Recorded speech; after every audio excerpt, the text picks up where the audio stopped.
Hey guys, and again, this is Marwina Jarawi, your Spanish trainer for this training. Okay, now let's proceed.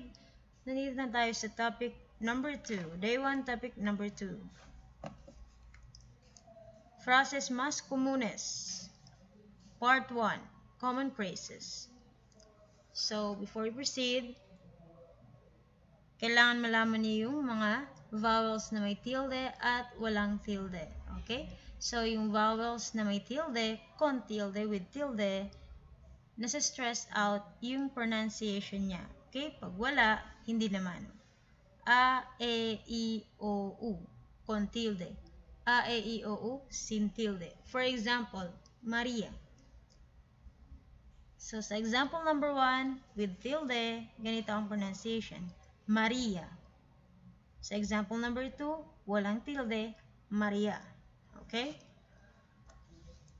First, we have hola, silent H. Hola, hi or hello. Buenos dias with tilde. Buenas tardes, buenas noches. So, yan ang mga translations sa baba, guys. Buenas noches. Buena suerte, good luck. Buena suerte. ¿Cómo estás tú? ¿Cómo estás tú?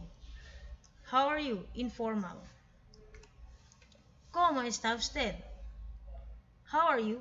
Formal. So, ang difference nila, pag informal, pwede mong gamitin sa friends mo or mas nakababata sa'yo.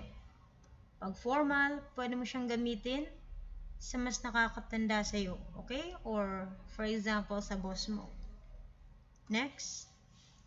So, ang sagot para sa dalawang questions na yan, yo estoy bien. I'm fine.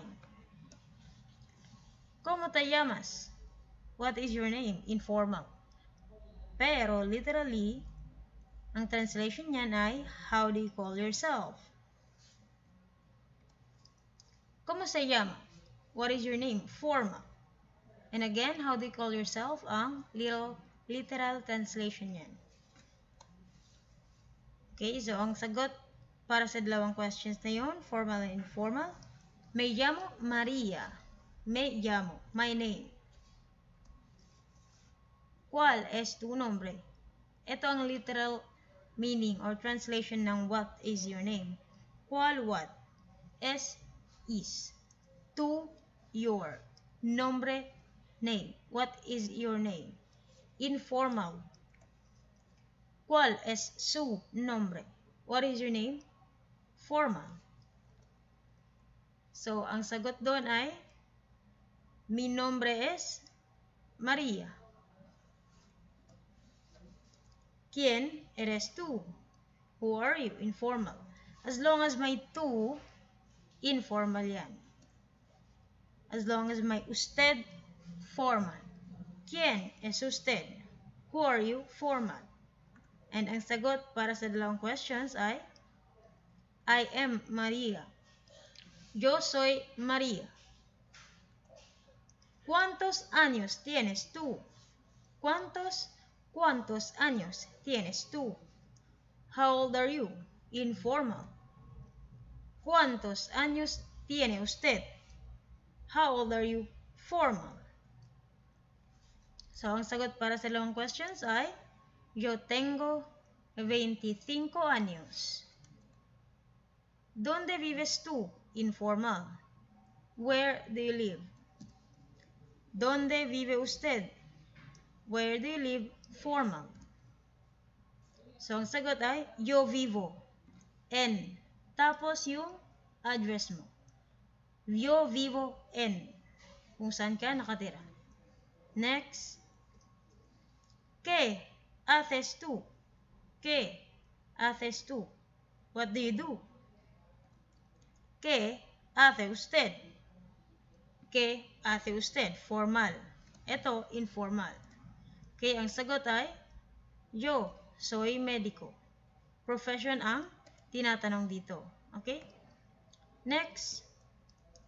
¿En qué trabajas tú? Informal. ¿En qué trabaja usted? So, pag nag-meet si letter N and letter Q, magiging NG ang pronunciation. ¿En qué trabaja usted? ¿En qué trabajas tú? Ang sagot ay, yo soy médico. Okay? Same lang doon sa kanina. ¿Dónde estudias? Where do you study? Pag formal, tanggalin nyo lang ang S. ¿Dónde estudia? Okay? Pwede nyo lagyan ng pronoun. Ang pronoun nyo na yung usted and tú. ¿Dónde estudias tú? ¿Dónde estudia usted? Okay? With or without pronoun, understood na siya. Estudio en, test the bar. Estudio en Ateneo. Estudio en UZ. Okay? ¿Tienes trabajo hoy? Do you have work today? ¿Tienes clase hoy? Do you have class today? Yung sagot ay, sí, tengo trabajo or tengo clase hoy. Yes, I have work or class today. Nos vemos. Hasta pronto. See you. Actually, itong hasta pronto, see you soon. Okay? Next, hasta luego. See you later. Hasta mañana. See you tomorrow. Mucho gusto. Nice to meet you. Mucho gusto. Nice to meet you. Adios. Bye. Etong O, may tilde yan siya, guys. Okay? Basta may tilde ang letter O dyan. Adios. Okay. Itu or iusted. Pareho lang silang and you or how about you. Informal lang ang tu, formal si usted. Más vocabularios. More vocabularies. Esta. Esta. This. Your. Tu. De. Of. En. In or on. You. Tu informal. You informal tu. You formal usted. You formal usted. Igualmente, likewise. So, ¿quién eres tú? With tilde. Ang tú na nakikita nyo dyan, na may tilde, yan ang you. Okay? Ang tú na walang tilde, ¿cuál es tu nombre? Yan naman ang your. Okay? So, meron tayong sample conversation. Formal. Formal ito, guys. Ana, hola, ¿cómo se llama? Buenos días, me llamo María. ¿Y usted? Usted ang ginagamit natin dito kasi formal. Me llamo Ana. ¿Dónde vive usted? Yo vivo en Tumaga, ciudad de Zamboanga. Yo soy estudiante. ¿Qué hace usted? Yo soy jardinera en esta escuela. Yo estudio en esta escuela. Muy bien. Mucho gusto, señora Ana. Igualmente. Hasta luego. Okay. So, dito naman ang informal. Tu. Kailangan gumamit tayo ng tu para maging informal ang conversation. Hola, ¿cómo te llamas? Buenos días, me llamo María. ¿Y tú? Me llamo Ana.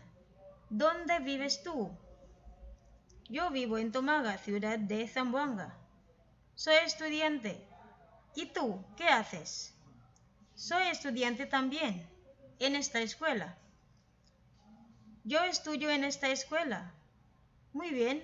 Mucho gusto, Ana. Igualmente. Hasta luego. Igualmente.